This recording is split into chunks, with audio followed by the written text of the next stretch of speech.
Note: आज के पाठ में बहुत कुछ ऐसा है जो आपकी भावनाओं को आहत करेगा। थोड़ा सा धैर्य और सब्र से पढ़े और जरूर पढ़े ताकि पूरी कहानी समझ आ सके। वृष्टि को कृष्णा और नैना उसके ही कमरे में ले गईं। प्लीज मुझे शादी मत करवाना मामी जी, वृष्टि गिड़गिड़ाई। उसने दोनों हाथ जोड़ रखे थे और डर के मारे कांप रही थी। पर उसकी हालत का उन लोगों पर कोई असर दिखाई नहीं दे रहा था। कृष्णा ने नफरत और गुस्से से वृष्टि की तरफ देखा और फुंकारते हुए बोली, फालतू के नाटक छोड़ और ये बता, तेरी मार्कशीट कहाँ रखी है? तेरे जाने के बाद कहाँ ढूंढती रहूंगी? मुझे नहीं पता, वृष्टि ने सच में छुपा रखी थी। और इस वक्त उसे लगा कि अगर वह ये मार्कशीट नहीं देगी तो शायद शादी रुक जाएगी। वह बेबसी में जितनी हो सकता था खुद के लिए लड़ रही थी। क्यों चाहती है कि तेरे हाथ पांव तोड़कर तुझे यहाँ से विदा कर दें? प्रियांशी कमर पर हाथ रखे वृष्टि के सामने खड़ी थी। ये तीनों हमेशा वृष्टि के प्रति सबसे सख्त रही थीं। आप हाथ पांव तोड़ दो पर मेरी शादी मत करिए। देखो, मैं तो पहले से ही बीमार हूँ, ज्यादा वक्त जिंदा नहीं रहूंगी। मेरा इलाज मत कराना। वो जो मन में आ रहा था बोल रही थी, उसे बस खुद को शादी से बचाना था।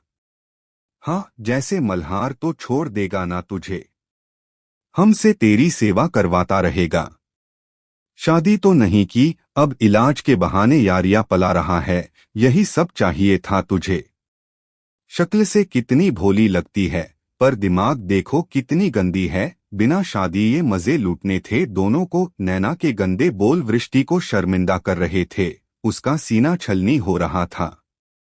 आपको शर्म नहीं आती ऐसा बोलकर दीदी? मैं जानबूझकर उनके साथ नहीं जाती। वह आखिरकार बोल ही पड़ी, ये लोग कहीं का नहीं छोड़ रहे थे। वृष्टि को बर्दाश्त नहीं हो रहा था। वृष्टि को बोलते देख नैना, कृष्णा और प्रियांशी तीनों भड़क उठीं। जुबान देखो, डायन की तरह बोल रही है। नैना वृष्टि को मारने को दौड़ी, तभी पीछे से वीरेंद्र ने पकड़कर उसे खींच लिया और नैना को डांटा। कब से कह रहा हूं, इस पर हाथ मत उठाओ। समझते क्यों नहीं हो तुम लोग? एक बार सब हो जाएगा, फिर घर बुलाकर जी भर के पीटना, सारे बदले पूरे हो जाएंगे। पर अभी हाथ पर कंट्रोल रखो। डांट सुनकर नैना और भड़क गई। अरे ये सुन नहीं रही?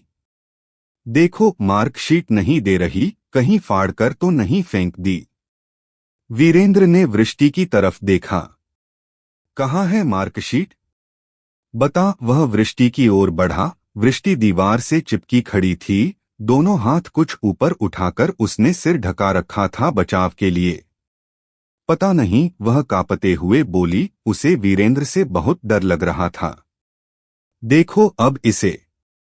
मार्कशीट निकलवाओ तुम ही, नैना ने वृष्टि को घूरते हुए कहा और वीरेंद्र को चुनौती दी। वीरेंद्र, जो वृष्टि की तरफ देख रहा था, बोला, ठीक है, मैं ही निकालवाऊंगा। तुम सब पहले कमरे से बाहर निकल जाओ और हाँ, दरवाजा बंद करते जाना। जैसे ही उसने कहा, वृष्टि की आंखें भय से फैल गईं। वीरेंद्र उसे एक गंदी सी मुस्कान से देख रहा था। तीनों औरतें बिना किसी इनकार के बाहर की तरफ बढ़ गईं, जैसे उन्हें किसी बात की परवाह ही न हो। सबसे पीछे चलने वाली कृष्णा का हाथ वृष्टि ने पकड़ा, पर कृष्णा ने झिड़ककर उसे छुड़ा दिया। चल हट, हर बात पर नाटक करती है। वह हाथ छूटाते हुए आगे निकल गई। अच्छा सबक सिखाना है इसे ताकि आगे सुधर जाए। उनके जाते ही वृष्टि की देह कांपने लगी। दहशत से वह दीवार से चिपक गई। नहीं जीजाजी, हाथ जोड़ती हूँ आपके आगे। वृष्टि की आवाज घुट घुट कर निकल रही थी। वह लगातार बेतहाशा रो रही थी। वीरेंद्र ने अपनी शर्ट के बटन खोल लिए और लगातार उसकी तरफ देखते हुए बोला, ज्यादा नाटक मत कर, तू तो चाहती है ये सब।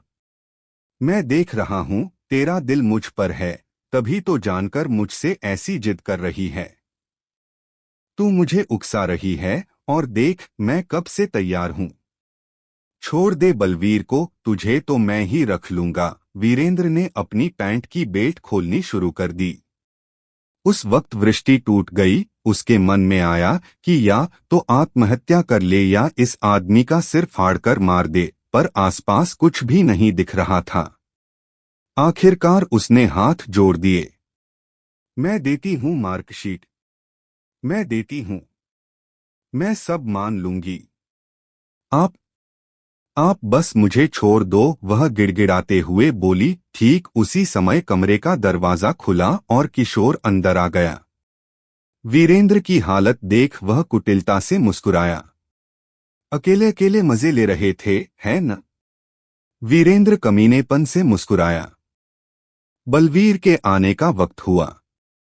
कैदियों सी लाचार बैठी वृष्टि खुद अपनी मौत की कामना कर रही थी। भगवान से प्रार्थना कर रही थी कि या तो उसे उठा ले या फिर बचा ले। पूरा चेहरा आंसुओं से भीगा हुआ था, आंखें सूजी हुई थीं। इन लोगों ने 2 पेनकिलर एक साथ वृष्टि को दे रखे थे ताकि उसका सिर दर्द कम हो जाए। बस आज की घड़ी ही थी, कैसे भी गुजर जाए, उसके बाद कोई कुछ न कर पाएगा। वक्त पर बलवीर अपने परिवार के साथ आ गया था। 3 ऑटो भर के लोग आए थे। 40 साल का बलवीर, सिर के बाल झड़ चुके थे, रंग पका हुआ और लंबे शरीर पर तोंद अजीब तरह से फूल के बाहर निकली हुई थी। दांत जर्दा खाने से काले पड़े हुए थे, पर आज वो पूरा बन ठन कर आया था। उसका अरमान तो दूल्हे की तरह सजकर आने को था, पर वीरेंद्र ने मना कर दिया कि लोगों की नजरों में आ जाएगा। लाल पीली चटक चमकीली रंग की साड़ियां पहने और सस्ता सा मेकअप थोपे उसके घर की औरतों को देख कृष्णा नैना प्रियांशी ने बुरा सा मुंह बना लिया। वृष्टि को उन्होंने तैयार कर दिया था, अब बस आते ही शादी की तैयारी शुरू हो गई। तब तक उन सबको खाने के लिए चाय नाश्ता पकड़ा, एक तरफ सबको बैठा दिया। पंडित हवन कुंड जला चुका था और मंत्र बोलने शुरू कर दिए थे उसने। तभी मेहमानों के बीच में एक बच्चा उठकर उछलने लगा। बाथरूम आई है जोर की, जाना है अम्मा। बच्चा बाहर जाने को मचल रहा था। उसे घर के अंदर बने टॉयलेट में जाने की आदत नहीं थी। वीरेंद्र ने बलवीर को घूरकर देखा तो वह खिसियाकर बोला, साहब मेरा भांजा है, बाहर गली में ही बैठता है, घर के अंदर बने टॉयलेट में नहीं जाता।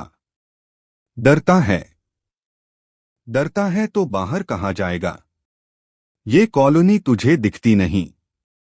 यहां नालियां नहीं बनी, कहाँ जाएगा? समझा उसे, शोर कर रहा है। वीरेंद्र चिढ़ते हुए बोला, अरे कैसे लोग हो आप सब? अब बच्चे का पेशाब जाना भी बुरा लग रहा है। कैसा घर है ये बल्लू? मुझे तो समझ नहीं आया। इतना क्यों छुपा रहे हो? बलवीर की बहन बिगड़ते हुए बोली। फिर उसने ताना कसा, हमने तो तेरी 3 शादियां नहीं छुपाई इनसे। उसके बोलते ही बलवीर बुरी तरह बिगड़ गया।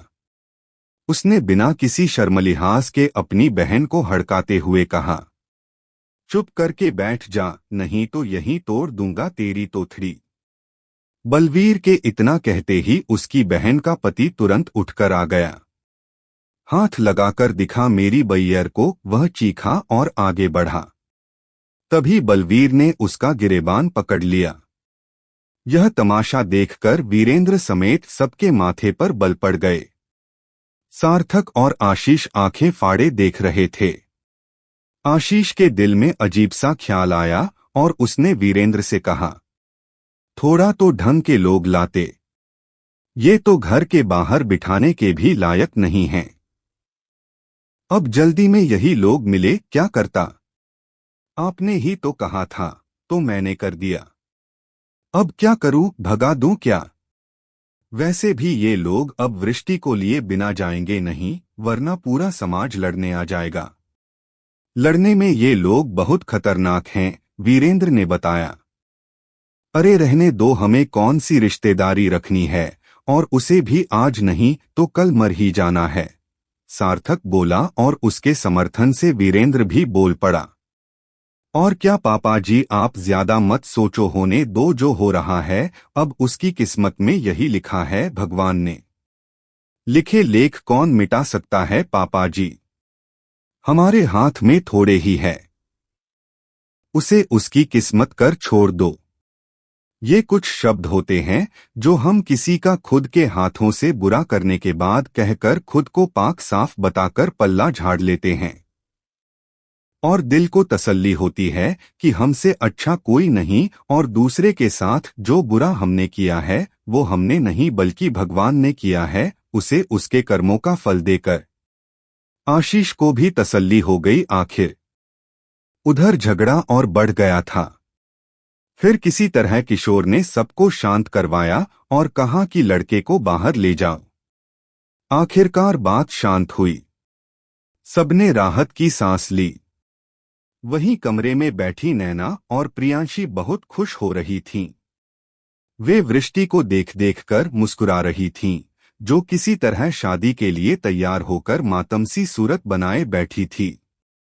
देखा कैसा बदला लिया है मैंने तुझसे, तूने एक बार मुझे जवाब दिया था ना, ये उसी का बदला है। नैना अपनी भड़ास निकाल रही थी। अब भुगतना वहां जाकर, वह छाती ठंडी करती हुई बोली। वहीं प्रियांशी के चेहरे पर भी अजीब सी मुस्कान थी। मुझे प्यास लगी है, मैं पानी पी लूं, वृष्टि ने अचानक कहा तो तीनों उसकी ओर देखने लगी। मुझे चक्कर आ रहा है, उसने फिर कहा। रुक, मैं ला देती हूं। तेरा कोई भरोसा नहीं, नैना उठते हुए बोली। फ्रिज से पीना है, सामने ही रखा है, मैं खुद पी लूंगी, वृष्टि बोली और उठ गई। किसी ने उसे रोका नहीं। उसने पानी पिया और चुपचाप आकर बैठ गई। उधर बलवीर की बहन को बाहर ले जाते समय किशोर ने दरवाजा खोला और सख्त हिदायत दी कि वह तुरंत लौट आए और किसी से बात न करे। वह चिढ़कर मुंह बनाते हुए बोली, हाओ नी कर रे बात, बड़े आए हाँ नहीं तो। बड़बड़ाती हुई वह लड़के को लेकर बाहर चली आई। बाहर निकलकर उसने चारों ओर देखा पर कहीं जगह नहीं मिली। बहुत खोजने के बाद एक घर नजर आया जिसके आगे गुलमोहर का पेड़ था। उसी के तने की आड़ में वह लड़के को ले गई। इधर नलिनी जी अपने घर के बाहरी हिस्से में बेचैनी से टहल रही थीं। वृष्टि के घर गई थीं पर वहां ज्यादा मेहमान थे और कुछ कामकाज भी चल रहा था, तो लौट आईं। मगर अजीब सा एहसास उनके मन से जा नहीं रहा था। उनका मन किया कि अंदर चली जाएं, पर किशोर और वीरेंद्र को देख रुक गईं और वापस चली आई।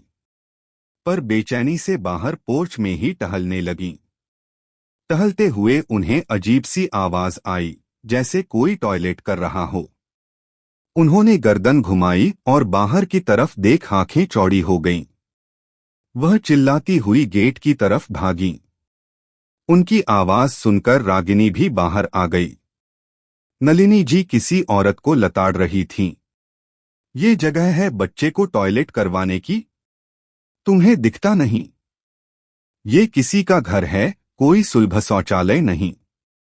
वृष्टि का पूरा परिवार उसके ही रहमो करम पर पल रहा था। उनको एक अच्छी खासी मोटी रकम वृष्टि की देखभाल के लिए मिलती थी और साथ में पूरा कारोबार भी मिल गया, पर अब सार्थक ने उसे चौपट कर दिया था। बाकी वृष्टि सिर्फ इस घर और बिजनेस की मालकिन ही नहीं थी, उसके नाम अच्छी खासी करोड़ों की प्रॉपर्टी थी और बैंक बैलेंस भी, जो उसके माता पिता बहुत सोच समझकर उड़े लिए सैफ करके गए थे।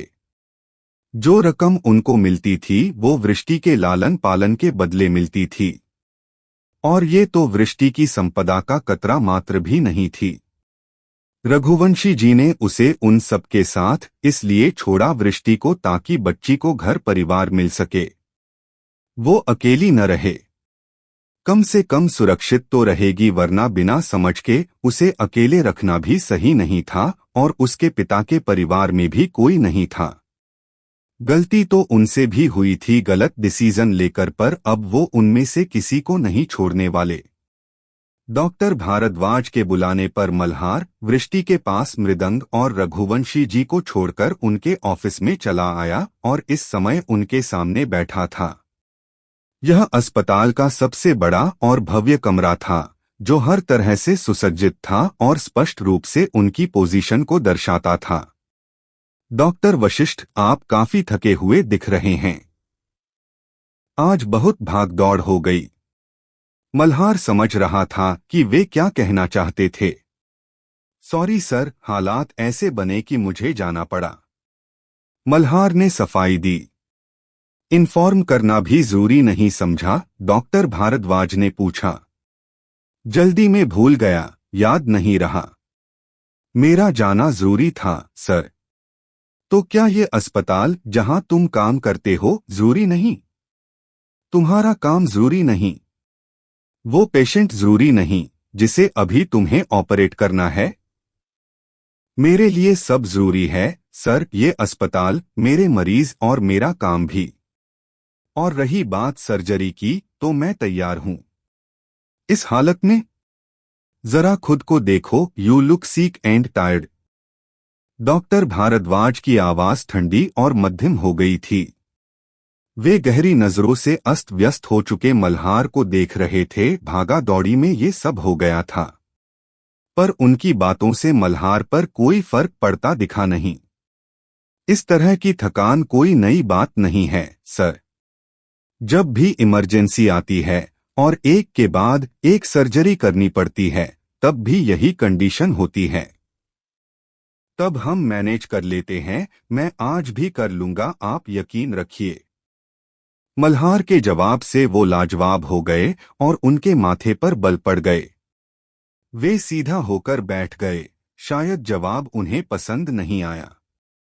फिर भी मुस्कराकर मल्हार को देखा। मुझे आपकी काबिलियत पर पूरा यकीन है डॉक्टर वशिष्ठ। आप कर लेंगे। Thank you sir. मल्हार के लिए बात खत्म हो चुकी थी। वह जाने को उठा ही था कि डॉक्टर भारद्वाज फिर बोले। याद रखिए डॉक्टर वशिष्ठ, हमें पर्सनल लाइफ और प्रोफेशन को हमेशा अलग रखना चाहिए। देख रहा हूं आजकल आप अपनी पर्सनल लाइफ की वजह से काफी बिजी रहते हैं। मल्हार उनके कहे को भली भांति समझ रहा था। सर, मुझे लगता है कि मैंने दोनों को बराबरी से निभाया है और दोनों तरफ से मुझे कोई गिल्ट नहीं है, न अपने काम को लेकर न अपने अपनों को लेकर। डॉक्टर भारद्वाज के जबड़े भींच गए। उन्हें मल्हार की हाजिर जवाबी पसंद नहीं आई, यह जानते हुए भी कि वह सही कह रहा था। मेरे ख्याल से मुझे जाना चाहिए। मेरी सर्जरी का वक्त हो रहा है। Good night sir. मल्हार उठा और मुड़कर दरवाजे की तरफ बढ़ गया। आज के बाद पेशेंट को ले जाने के लिए आप अपनी बाहों की जगह स्ट्रेचर का इस्तेमाल करेंगे तो बेहतर लगेगा। और हाँ, ये काम वार्ड बॉय का होता है, डॉक्टर्स का नहीं। उम्मीद है आप इस ओहदे की गरिमा बनाए रखेंगे। डॉक्टर भारद्वाज की बात सुनकर मल्हार के कदम वहीं थम गए और हाथ दरवाजे के हैंडल पर कस गए। उसने गहरी सांस ली और कहा, ओके सर, ध्यान रखूंगा। वह एक बार फिर उनकी तरफ मुड़ा, जवाब दिया और वापस गेट की ओर बढ़ गया। मल्हार गेट खोलता उससे पहले ही ध्वनि ने गेट खोल दिया और अंदर चली आई। उसे देख मल्हार के होठों पर मुस्कान तो आई, पर ध्वनि ने उसे नजरअंदाज किया और उसकी बगल से निकल गई। मल्हार अपनी मुस्कान समेटे वही खड़ा रह गया। उसे अंदाजा हो गया कि ध्वनि नाराज है। इतने सालों में उसे अच्छी तरह समझने लगा था, पर यह न वक्त सही था और जगह तो बिल्कुल भी सही नहीं थी। मल्हार भी तुरंत बाहर की ओर बढ़ गया। ध्वनि ने भले उसे न देखा हो, पर उसका पूरा ध्यान मल्हार पर ही था। बार बार उसकी आंखों के आगे वही दृश्य घूम रहा था, मल्हार की बाहों में वृष्टि। वह उसी में खोई हुई थी जब डॉक्टर भारद्वाज ने टोका, ध्यान कहाँ है तुम्हारा? सॉरी डैड, वह शर्मिंदा होकर बोली। आज शिफ्ट खत्म होते ही तुम मेरे साथ घर चलोगी। वो अपनी फाइलों में खोते हुए बोले। उनको ये तक नहीं दिखा कि ध्वनि का मुंह उतर गया था ये सुनकर। आज तो वो घर ही नहीं जाना चाहती थी। एक तो मल्हार यही था और उसे अंदाजा था कि वो रात भर यही रुकने वाला है वृष्टि के पास। उसका तो घर जाने का भी मन नहीं था। कुछ स्पेशल है क्या डैड? उसने झिझकते हुए पूछ ही लिया। और अब डॉक्टर भारद्वाज ने सिर उठाकर ध्वनि की तरफ देखा। घर जाने के लिए भी तुम्हें स्पेशल ओकेजन की जरूरत है? उनके सवाल और बोलने के लहजे से ही ध्वनि घबरा सी गई। नो नो डैड, मैं तो वैसे ही पूछ रही थी क्योंकि आप मेरी ड्यूटी वैसे भी 2-3 घंटे ज्यादा लगाते हैं न, इसलिए। आज तुम्हारी जगह इंटर्न होंगे और वो पूरा पीडियाट्रिक्स डिपार्टमेंट संभालेंगे पूरी रात। तो तुम्हें रुकने की जरूरत नहीं है। और वैसे आज मिस्टर एंड मिसेस अग्निहोत्री आने वाले हैं रात के डिनर पर, तो मैं चाहता हूं तुम भी वहां रहो, इस बहाने उनसे मिलना हो जाएगा। ओके, ध्वनि बुझे स्वर में बोली। You can go. वो वापस अपनी फाइलों में खोसे गए। ध्वनि ने उन पर नजर डाली। आगे बात करने की कोई गुंजाइश ही नहीं दिखी, तो वो भी चुपचाप वहां से चली गई। मल्हार उस कमरे में पहुंचा जहां वृष्टि एडमिट थी। वहां मृदंग के साथ नलिनी जी और ज्ञानेश बैठे मिले। रघुवंशी जी जा चुके थे। आप उन्हें देखकर वह हैरान रह गया। मुझसे रहा नहीं गया वृष्टि की हालत का सुनकर। कृष्णा ने इसके साथ क्या किया, मुझे उम्मीद नहीं थी। नलिनी जी रोने लगीं। उन्हें देखकर मल्हार और ज्ञानेश दोनों परेशान हो गए। ये तभी से रो रही है, इसलिए मैं इसे यहां ले आया। ज्ञानेश जी ने शिकायत भरे अंदाज में परेशान होते हुए कहा। माँ प्लीज रोइए मत। ये सिर्फ आपकी नहीं, हम सबकी गलती थी कि हम उन लोगों को पहचान नहीं पाए। मृदंग ने समझाया। भैया सही कह रहे हैं माँ, आप रोना बंद कीजिए। मल्हार ने भी समझाया। इससे बेहतर होगा अब आप वृष्टि का ध्यान रखिए, उसे सख्त जरूरत है। नलिनी जी को समझाकर मल्हार ने उन सबको अपनी सर्जरी का बता उन्हें यही रुकने को कहा और एक नजर वृष्टि को देख, जो अभी तक बेहोशी की हालत में निस्तेज सी पड़ी थी, कमरे से निकल गया। थकान सच में उसे आज बहुत ज्यादा हो चुकी थी, पर वो अपने फर्ज से भी मुंह नहीं मोड़ सकता था। मैडम जी माफ कर दो, बच्चे से रहा नहीं गया, तो अब क्या करें? पकड़ी गई औरत गिड़गिड़ाने लगी। तभी रागिनी भी आ गई। उसने औरत को देखा और उसकी हरकत सुनकर गुस्से में बोली। किसके घर काम करती हो तुम? बताओ, मैं अभी तुम्हारी मालकिन से शिकायत करती हूँ। उस औरत के कपड़ों को देखकर रागिनी को लगा कि वह नौकरानी है, पर यह सुनकर औरत भड़क गई। आखिर वह अपने भाई की बारात लेकर आई थी, ऐसे कैसे कोई उसे कुछ भी कह देगा?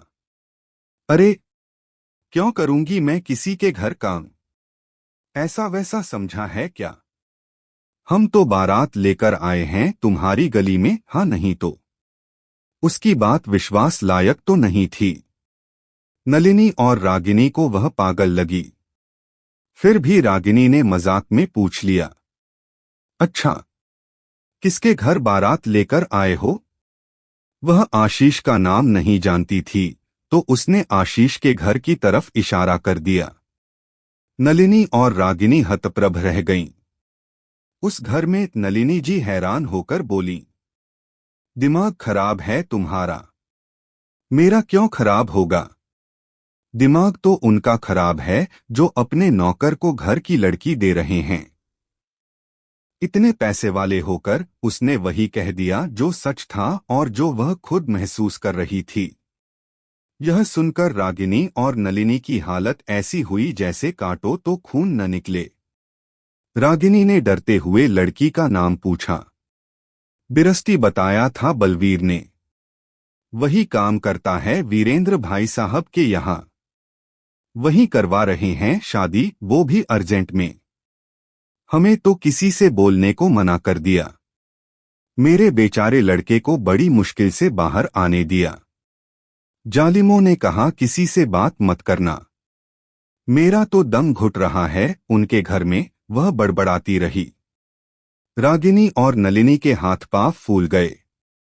वीरेंद्र का नाम सुन उन्हें अंदाजा हो गया कि मामला क्या है। दोनों उसी वक्त अंदर भागी।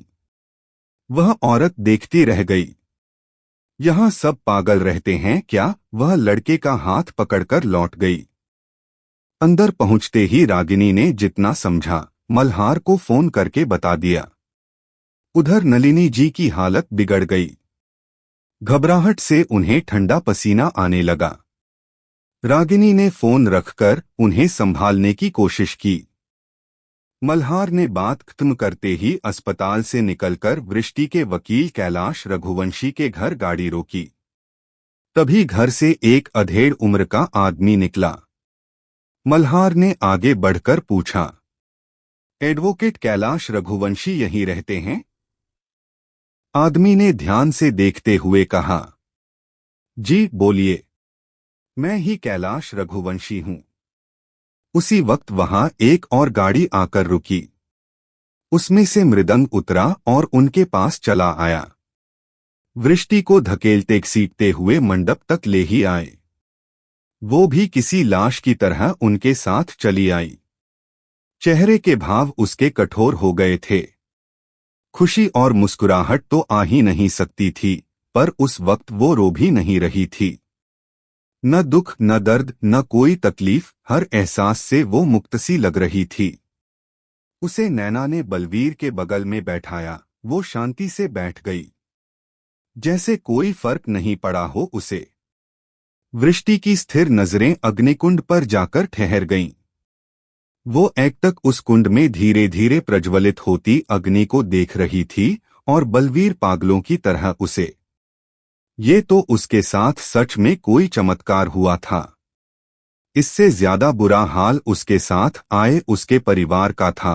वृष्टि को देखकर उन सबकी आंखें फटी हुई थीं। उनके साथ आए मर्द जले हुए थे बलवीर की किस्मत से।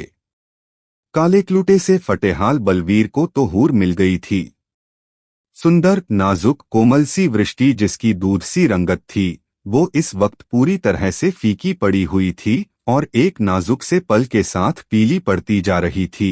किसी को इस मध्यम से परिवर्तन का एहसास नहीं हो रहा था। वृष्टि ने अपनी पलकें झुकाई और आंखें बंद कर लीं। आंसुओं की धारा उसके गालों पर से बहती हुई उसके हाथों पर जा गिरी, जिन्हें वो जोड़कर बैठी थी, जैसे तपस्विनी जो चिर समाधि में जाने वाली हो। अपने आसपास होने वाली हर गतिविधि, हर अनुभूति से अनजान एक मृत देह की तरह। पंडित ने वृष्टि को देखा और मंत्र बोलने शुरू किए। उसे कुछ सही नहीं लग रहा था। वहीं दूर बैठा आशीष एक स्थिर नजर से वृष्टि को देख रहा था। पता नहीं क्यों आज पहली बार इतने सालों में वृष्टि को देखकर उसका दिल कांप उठा। वो उसे किसी ज्वालामुखी की तरह दिखी। पहली बार उसे कोई अंदर से डरा रहा था। अचानक से वृष्टि की जगह उसे अंजलि बैठी हुई दिखी। आशीष के माथे पर पसीने की बूंदें चमकने लगीं। उसकी देह अंदर से कांपने लगी। इतने लोगों की भीड़ में वो डर रहा था किसी अनजाने भय से। क्यों उसे भी नहीं पता। अंदर से आत्मा कह रही थी, रोक दे वरना आज अनर्थ हो जाएगा। ये कौन था उसे समझ नहीं आ रहा था। आशीष ने सार्थक की तरफ देखा। वो वहां होकर भी वहां नहीं था। बेपरवाह सा, कोई मतलब नहीं क्या हो रहा है, क्यों हो रहा है। वो कठोरता से सब होते देखे जा रहा था। उसे जल्दी थी ये सब तमाशे के खत्म होने की, परिवार के बाकी सदस्यों की तरह। अब आशीष की नजर गई कृष्णा पर और वो भी उसे ही घूर रही थी। वैसा ही डर उसकी आंखों में भी आशीष को दिखा। दोनों की नजरों ने आपस में बात की। वो एक दूसरे के मन को जैसे जान गए। दोनों ने एक साथ अपने बच्चों को देखा और उन्हें देखकर एहसास हो गया कि अब कुछ भी हो रहा है, ठीक है, उसे रोक नहीं सकते। उनके बच्चों और उनकी भलाई इसी में थी। दोनों ने एक दूसरे से समर्थता जताई और नजरें चुरा चुप होकर बैठ गए। उनके अंदर बसा हुआ पाप उनकी अंतरात्मा को मारकर जीत चुका था। पहले जैसी कठोरता दोनों ने ओढ़ ली। विवाह की विधियां होने लगी थीं। वृष्टि के हाथों को नैना चला रही थी। वृष्टि के हाथ बस चल रहे थे बिना किसी विरोध के। जो वो करवा रहे थे, वृष्टि करती जा रही थी। शादी बस एक औपचारिकता की तरह थी। पंडित भी आधे अधूरे मंत्र बोलकर काम खत्म करने में लगा था। उसे भी ये सब कुछ सही नहीं लग रहा था, पर मजबूरी थी। बुलाया गया तो शादी करवानी पड़ेगी, वरना वृष्टि को देखते ही वो खुद असमंजस में पड़ गया था। जल्द ही फेरों के लिए पंडित ने कहा और एक पल की भी देरी किए बिना बलवीर खड़ा हो गया। नैना ने वृष्टि को भी खड़े होने को कहा, पर वो अपनी जगह जम चुकी थी। शरीर में कोई हलचल नहीं थी। नैना ने उसे झंझोड़ा, अरे उठना। सो गई क्या? नैना उसे झंझोड़ा। वृष्टि जैसे चेतना से जागी हो। उसे उठाया जा रहा था। वो मुश्किल से उठ पाई थी। हाथ पांव सुन्न हो चुके थे, गला सूखने लगा था। घबराहट चरम पर थी। जी मचलाने लगा। पेट में दर्द की लहर उठी। खड़े होते हुए जोर का चक्कर आया। उसे सब घूमता हिलता महसूस हुआ। वो गिरने वाली थी, पर आसपास मौजूद सभी ने उसे थाम लिया और जबरदस्ती खड़ा कर दिया। वृष्टि के होठों पर मुस्कान आ गई, एक दर्द भरी, बहुत गहरी मुस्कान। उसका काम अभी बाकी है, अभी कहाँ खत्म हुआ। वो खड़ी हो गई, खुद को संभालते हुए किसी तरह मजबूती से। इतने लोगों की भीड़ में वो डर रहा था, किसी अनजाने भय से। क्यों, उसे भी नहीं पता। अंदर से आत्मा कह रही थी, रोक दे वरना आज अनर्थ हो जाएगा। ये कौन था, उसे समझ नहीं आ रहा था। आशीष ने सार्थक की तरफ देखा। वो वहां होकर भी वहां नहीं था। बेपरवाह सा, कोई मतलब नहीं, क्या हो रहा है, क्यों हो रहा है। वो कठोरता से सब होते देखे जा रहा था। उसे जल्दी थी ये सब तमाशे के खत्म होने की, परिवार के बाकी सदस्यों की तरह। अब आशीष की नजर गई कृष्णा पर और वो भी उसे ही घूर रही थी। वैसा ही डर उसकी आंखों में भी आशीष को दिखा। दोनों की नजरों ने आपस में बात की। वो एक दूसरे के मन को जैसे जान गए। दोनों ने एक साथ अपने बच्चों को देखा और उन्हें देखकर एहसास हो गया कि अब कुछ भी हो रहा है, ठीक है, उसे रोक नहीं सकते। उनके बच्चों और उनकी भलाई इसी में थी। दोनों ने एक दूसरे से समर्थता जताई और नजरें चुरा चुप होकर बैठ गए। उनके अंदर बसा हुआ पाप उनकी अंतरात्मा को मारकर जीत चुका था। पहले जैसी कठोरता दोनों ने ओढ़ ली। विवाह की विधियां होने लगी थीं। वृष्टि के हाथों को नैना चला रही थी। वृष्टि के हाथ बस चल रहे थे बिना किसी विरोध के। जो वो करवा रहे थे, वृष्टि करती जा रही थी। शादी बस एक औपचारिकता की तरह थी। पंडित भी आधे अधूरे मंत्र बोलकर काम खत्म करने में लगा था। उसे भी ये सब कुछ सही नहीं लग रहा था, पर मजबूरी थी। बुलाया गया तो शादी करवानी पड़ेगी, वरना वृष्टि को देखते ही वो खुद असमंजस में पड़ गया था। जल्द ही फेरों के लिए पंडित ने कहा और एक पल की भी देरी किए बिना बलवीर खड़ा हो गया। नैना ने वृष्टि को भी खड़े होने को कहा, पर वो अपनी जगह जम चुकी थी। शरीर में कोई हलचल नहीं थी। नैना ने उसे झंझोड़ा, अरे उठना। सो गई क्या? नैना उसे झंझोड़ा। वृष्टि जैसे चेतना से जागी हो। उसे उठाया जा रहा था। वो मुश्किल से उठ पाई थी। हाथ पांव सुन्न हो चुके थे, गला सूखने लगा था। घबराहट चरम पर थी। जी मचलाने लगा। पेट में दर्द की लहर उठी। खड़े होते हुए जोर का चक्कर आया। उसे सब घूमता हिलता महसूस हुआ। वो गिरने वाली थी, पर आसपास मौजूद सभी ने उसे थाम लिया और जबरदस्ती खड़ा कर दिया।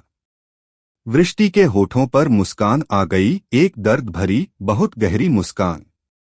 उसका काम अभी बाकी है, अभी कहाँ खत्म हुआ। वो खड़ी हो गई, खुद को संभालते हुए किसी तरह मजबूती से। उसी वक्त घर के मेन दरवाजे पर दस्तक हुई, एक जोरदार दस्तक। वीरेंद्र ने किशोर और सार्थक को देखा। किशोर ने दस्तक को नजरअंदाज करने का इशारा किया कि जब तक शादी नहीं हो जाती गेट नहीं खुलेगा। वीरेंद्र ने हाँ में सिर हिलाया। पर दस्तक फिर से हुई, इस बार दुगनी तेजी से और लगातार 2-3 बार। सबका ध्यान उस तरफ गया। वीरेंद्र ने फिर किशोर और सार्थक को देखा।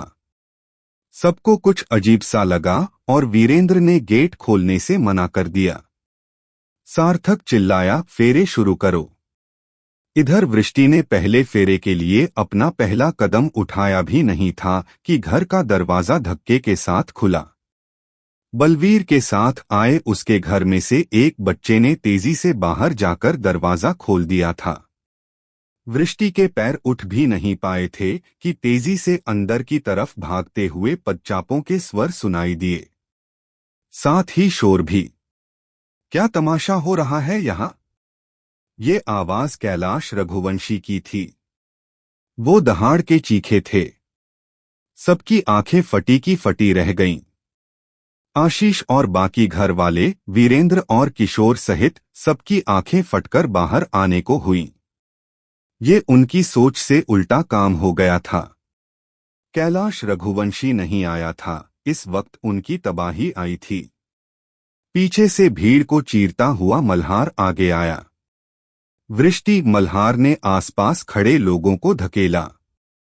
बीच में खड़ी वृष्टि पर उसकी नजर गई और उसकी सांसें थमने को हुई। वो कांप गया। वृष्टि की हालत देखकर उसे उसी पल अनिष्ट की आशंका हो गई। वो फुर्ती से उसके पास गया, वृष्टि तुम ठीक हो? और उसी पल वृष्टि कुछ नहीं बोली और बेजान सी उसकी बाहों में लुढ़क गई। वृष्टि क्या किया तुमने? बताओ। मल्हार की बाहों में झूलती हुई वृष्टि को मल्हार तेजी से झंझोड़ते हुए होश में लाने की कोशिश करने लगा। वृष्टि का चेहरा पूरी तरह से पीला पड़ा हुआ था, जैसे खून निचोड़ लिया हो किसी ने। तुमने पॉइजन लिया है, मल्हार चीखा, जिसे सुनकर सारे डर के मारे अपनी जगह जम गए। ये सबका किया गुनाह था। वृष्टि ने हल्की सी आंखें खोलीं और हाँ में सिर हिला दिया। मल्हार कुछ नहीं बोल पाया। उसने वृष्टि को गोद में उठाया और बाहर की तरफ भागा। उसके पीछे मृदंग कैलाश से कहता हुआ भागा, किसी को छोड़ना नहीं। उसी वक्त घर के मेन दरवाजे पर दस्तक हुई, एक जोरदार दस्तक। वीरेंद्र ने किशोर और सार्थक को देखा। किशोर ने दस्तक को नजरअंदाज करने का इशारा किया कि जब तक शादी नहीं हो जाती गेट नहीं खुलेगा। वीरेंद्र ने हाँ में सिर हिलाया। पर दस्तक फिर से हुई, इस बार दुगनी तेजी से और लगातार 2-3 बार। सबका ध्यान उस तरफ गया। वीरेंद्र ने फिर किशोर और सार्थक को देखा। सबको कुछ अजीब सा लगा और वीरेंद्र ने गेट खोलने से मना कर दिया। सार्थक चिल्लाया, फेरे शुरू करो। इधर वृष्टि ने पहले फेरे के लिए अपना पहला कदम उठाया भी नहीं था कि घर का दरवाजा धक्के के साथ खुला। बलवीर के साथ आए उसके घर में से एक बच्चे ने तेजी से बाहर जाकर दरवाजा खोल दिया था। वृष्टि के पैर उठ भी नहीं पाए थे कि तेजी से अंदर की तरफ भागते हुए पदचापों के स्वर सुनाई दिए। साथ ही शोर भी। क्या तमाशा हो रहा है यहाँ? ये आवाज कैलाश रघुवंशी की थी। वो दहाड़ के चीखे थे। सबकी आंखें फटी की फटी रह गईं। आशीष और बाकी घर वाले, वीरेंद्र और किशोर सहित सबकी आंखें फटकर बाहर आने को हुईं। ये उनकी सोच से उल्टा काम हो गया था। कैलाश रघुवंशी नहीं आया था, इस वक्त उनकी तबाही आई थी। पीछे से भीड़ को चीरता हुआ मल्हार आगे आया। वृष्टि मल्हार ने आसपास खड़े लोगों को धकेला। बीच में खड़ी वृष्टि पर उसकी नजर गई और उसकी सांसें थमने को हुई। वो कांप गया। वृष्टि की हालत देखकर उसे उसी पल अनिष्ट की आशंका हो गई। वो फुर्ती से उसके पास गया। वृष्टि, तुम ठीक हो? और उसी पल वृष्टि कुछ नहीं बोली और बेजान सी उसकी बाहों में लुढ़क गई। वृष्टि, क्या किया तुमने? बताओ। मल्हार की बाहों में झूलती हुई वृष्टि को मल्हार तेजी से झंझोड़ते हुए होश में लाने की कोशिश करने लगा। वृष्टि का चेहरा पूरी तरह से पीला पड़ा हुआ था, जैसे खून निचोड़ लिया हो किसी ने। तुमने पॉइजन लिया है, मल्हार चीखा, जिसे सुनकर सारे डर के मारे अपनी जगह जम गए। ये सबका किया गुनाह था। वृष्टि ने हल्की सी आंखें खोलीं और हाँ में सिर हिला दिया। मल्हार कुछ नहीं बोल पाया। उसने वृष्टि को गोद में उठाया और बाहर की तरफ भागा। उसके पीछे मृदंग कैलाश से कहता हुआ भागा, किसी को छोड़ना नहीं। दोनों तेजी से बाहर आए। इस बार मल्हार की गाड़ी में मृदंग ड्राइविंग सीट पर बैठा और वृष्टि को गोद में उठाए मल्हार पीछे जा बैठा। गाड़ी हॉस्पिटल की तरफ दौड़ा दी गई। उनके जाते ही साथ में आई पुलिस ने पूरे घर को उसी वक्त सील कर दिया। बिना बयान और गिरफ्तारी के कोई बाहर नहीं जा सकता था। अपनी बाहों में वृष्टि को उठाए मल्हार तेजी से हॉस्पिटल के अंदर इमरजेंसी वार्ड की ओर भागा चला जा रहा था। उसकी बाहों में बेहोश और बेजान सी पड़ी वृष्टि का एक हाथ नीचे लटक रहा था। उसके निस्तेज चेहरे को देखकर कोई यह नहीं कह सकता था कि कुछ ही देर पहले इस लड़की की शादी हो रही थी। और यही वजह थी कि सब कुछ बेहद अजीब लग रहा था। यहाँ तक लाल साड़ी में लिपटी वृष्टि को गोद में उठाए अंदर भागता हुआ मल्हार भी। उसके तन पर डले गहने तितर बितर हो रहे थे और सभी लोग हैरत से उन दोनों को आंखें फाड़े देख रहे थे। मल्हार ध्वनि ने उसे इस हालत में देखा तो स्तब्ध रह गई और आवाज लगाई, लेकिन मल्हार ने सुनकर भी अनसुना कर दिया। उसने बस ध्वनि पर एक नजर डाली और बिना जवाब दिए आगे बढ़ गया। ध्वनि उतरे हुए चेहरे और नासमझ से भावों के साथ उस ओर देखती रही जिधर मल्हार गया था। ये क्या तमाशा लगा रखा है हॉस्पिटल में? आवाज सुनकर ध्वनि ने पीछे मुड़कर देखा। उसके पापा डॉक्टर कपिल भारद्वाज खड़े थे। वे भी उसी दिशा में देख रहे थे जहां मल्हार गया था। हॉस्पिटल में स्ट्रेचर की कमी है क्या, जो डॉक्टर वशिष्ठ पेशेंट को गोद में उठाकर ले जा रहे हैं? उनकी आवाज इतनी तेज थी कि वहां मौजूद स्टाफ के साथ साथ पीछे आता मृदंग भी ठिठक कर रुक गया। सबकी तरह वह भी उनकी ओर देखने लगा। खास वजह थी, ध्वनि और डॉक्टर भारद्वाज दोनों को मृदंग जनता था और डॉक्टर भारद्वाज साफ तौर पर मल्हार के लिए कुछ बोल रहे थे, जिसे सुन उससे रहा नहीं गया। वो वहीं रुक सब कुछ सुनने लगा। खड़े क्यों हो यहाँ? जाओ, जाकर देखो क्या मामला है और उनकी मदद करो, डॉक्टर ने स्टाफ को डांटा। सब उसी दिशा में भाग पड़े। उनके जाते ही उन्होंने रिसेप्शन पर मौजूद रिसेप्शनिस्ट को देखा, जो तुरंत उनके पास आ गई। यस सर, पूरा हॉस्पिटल डॉक्टर भारद्वाज से डरता था। आखिर आधे हॉस्पिटल के मालिक वही तो थे। डॉक्टर वशिष्ठ इन सब से फ्री हो जाएं तो मेरे पास भेजना, उन्होंने सख्त लहजे में कहा और आगे बढ़ गए। ध्वनि के पास आकर रुकते हुए बोले, तुम्हें क्या काम था डॉक्टर वशिष्ठ से? क्यों आवाज लगाई थी उन्हें? ध्वनि की हिम्मत नहीं हुई कि वह अपने पापा के सामने सच बोल दे। किसी केस के सिलसिले में डिस्कशन करना था, उसने झूठ गढ़कर कह दिया। बहुत से डॉक्टर मौजूद हैं, किसी से भी कर लो, उसे डांटते हुए डॉक्टर भारद्वाज वहां से चले गए। ध्वनि वही खड़ी रह गई। उनसे कुछ ही कदम की दूरी पर खड़ा मृदंग सारी बातें सुन रहा था। ध्वनि को इसका अंदाजा भी नहीं था क्योंकि वह उसे जानती ही नहीं थी। डॉक्टर भारद्वाज के जाने के बाद उसने एक बार फिर उस दिशा में देखा जहां मल्हार गया था और फिर पलटकर चली गई। मृदंग कुछ देर वहीं खड़ा खामोशी से सब देख सोचता रहा और फिर वह भी मल्हार के पीछे चला गया। वृष्टि को बचाने की जद्दोजहद जारी थी। इस वक्त हॉस्पिटल के सीनियर डॉक्टर, जो ऐसे मामलों के एक्सपर्ट थे, मल्हार के साथ लगे हुए थे। आपने बहुत अच्छा किया, डॉक्टर वशिष्ठ, जो इन्हें उल्टी करवा दी। जहर का काफी हिस्सा बाहर निकल गया है, लेकिन अभी भी शरीर में बाकी जहर मौजूद है। सर, ये बच तो जाएगी न? मल्हार की आवाज में चिंता और फिक्र साफ झलक रही थी। बिल्कुल, तुम खुद डॉक्टर हो, कहने की जरूरत नहीं थी, लेकिन तुम्हारी हालत देखकर कह रहा हूं, बस यकीन रखो। डॉक्टर जा चुके थे। कई घंटों की भागदौड़ और जद्दोजहद के बाद मल्हार निढाल होकर वृष्टि के पलंग के पास रखी चेयर पर बैठ गया। कुछ पल के लिए उसने आंखें बंद कर कुर्सी की पुष्ट पर सिर टिका दिया।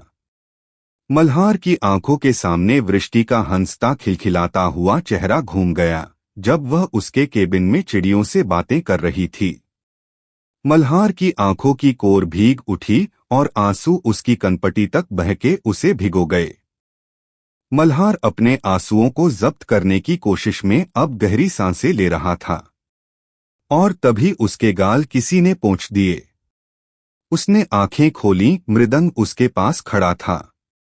तुमने वृष्टि के लिए जो आंसू बहाए हैं न मल्हार, अब मुझे पूरा यकीन है कि इसे कुछ नहीं होगा।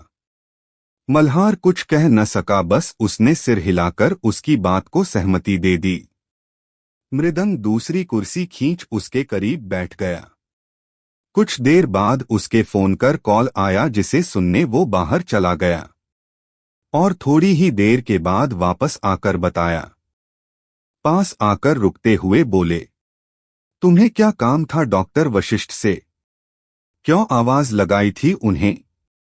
ध्वनि की हिम्मत नहीं हुई कि वह अपने पापा के सामने सच बोल दे। किसी केस के सिलसिले में डिस्कशन करना था, उसने झूठ गढ़कर कह दिया। बहुत से डॉक्टर मौजूद हैं, किसी से भी कर लो, उसे डांटते हुए डॉक्टर भारद्वाज वहां से चले गए। ध्वनि वही खड़ी रह गई। उनसे कुछ ही कदम की दूरी पर खड़ा मृदंग सारी बातें सुन रहा था। ध्वनि को इसका अंदाजा भी नहीं था क्योंकि वह उसे जानती ही नहीं थी। डॉक्टर भारद्वाज के जाने के बाद उसने एक बार फिर उस दिशा में देखा जहां मल्हार गया था और फिर पलटकर चली गई। मृदंग कुछ देर वहीं खड़ा खामोशी से सब देख सोचता रहा और फिर वह भी मल्हार के पीछे चला गया। वृष्टि को बचाने की जद्दोजहद जारी थी। इस वक्त हॉस्पिटल के सीनियर डॉक्टर, जो ऐसे मामलों के एक्सपर्ट थे, मल्हार के साथ लगे हुए थे। आपने बहुत अच्छा किया, डॉक्टर वशिष्ठ, जो इन्हें उल्टी करवा दी। जहर का काफी हिस्सा बाहर निकल गया है, लेकिन अभी भी शरीर में बाकी जहर मौजूद है। सर, ये बच तो जाएगी न? मल्हार की आवाज में चिंता और फिक्र साफ झलक रही थी। बिल्कुल, तुम खुद डॉक्टर हो, कहने की जरूरत नहीं थी, लेकिन तुम्हारी हालत देखकर कह रहा हूं, बस यकीन रखो। डॉक्टर जा चुके थे। कई घंटों की भागदौड़ और जद्दोजहद के बाद मल्हार निढाल होकर वृष्टि के पलंग के पास रखी चेयर पर बैठ गया। कुछ पल के लिए उसने आंखें बंद कर कुर्सी की पुष्ट पर सिर टिका दिया। मल्हार की आंखों के सामने वृष्टि का हंसता खिलखिलाता हुआ चेहरा घूम गया जब वह उसके केबिन में चिड़ियों से बातें कर रही थी। मल्हार की आंखों की कोर भीग उठी और आंसू उसकी कनपटी तक बहके उसे भिगो गए। मल्हार अपने आंसुओं को जब्त करने की कोशिश में अब गहरी सांसें ले रहा था और तभी उसके गाल किसी ने पोंछ दिए। उसने आंखें खोलीं, मृदंग उसके पास खड़ा था। तुमने वृष्टि के लिए जो आंसू बहाए हैं न मल्हार, अब मुझे पूरा यकीन है कि इसे कुछ नहीं होगा। मल्हार कुछ कह न सका, बस उसने सिर हिलाकर उसकी बात को सहमति दे दी। मृदंग दूसरी कुर्सी खींच उसके करीब बैठ गया। कुछ देर बाद उसके फोन कर कॉल आया, जिसे सुनने वो बाहर चला गया और थोड़ी ही देर के बाद वापस आकर बताया, अभी फोन आया था रघुवंशी जी का, वो यहाँ आ रहे हैं वृष्टि को देखने, मृदंग ने बताया। और तभी जैसे मल्हार को होश आया, उसका चेहरा बेहद सख्त हो गया। वहां क्या हुआ भैया?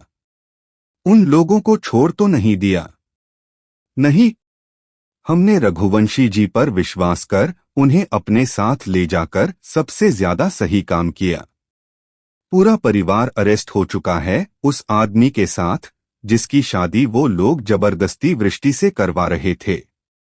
घर भी सील करवा दिया गया है। अब उनके पास सिर छुपाने को छत तक नहीं बची। बाकी आज वृष्टि के साथ जो कुछ हुआ वो हर हद से परे है। इसका जहर खाना भी अब समझ में आता है। अगर इसकी जगह मैं होता तो शायद यही करता। मृदंग ने मल्हार को सब कुछ बताया, जो कुछ भी आज वृष्टि के साथ हुआ था। यहां तक कि वीरेंद्र ने जो हरकत की थी वो भी। और यह सब खुलासा किशोर ने किया था, जिसने खुद को बचाने के लिए सबकी पोलपट्टी खोल दी थी। मल्हार की रूह कांप गई सुनकर कि उन दरिंदों के बीच वृष्टि को कितना टॉर्चर झेलना पड़ा। घर की औरतों ने भी वीरेंद्र का साथ दिया वृष्टि की इज्जत पर हाथ डालने में, ताकि वो शादी के लिए तैयार हो जाएं। यह सोचकर मल्हार का दिल फटने को हुआ। उसने बेचैनी से वृष्टि का हाथ उठाकर अपने माथे से लगाया और वो सचमुच रो पड़ा।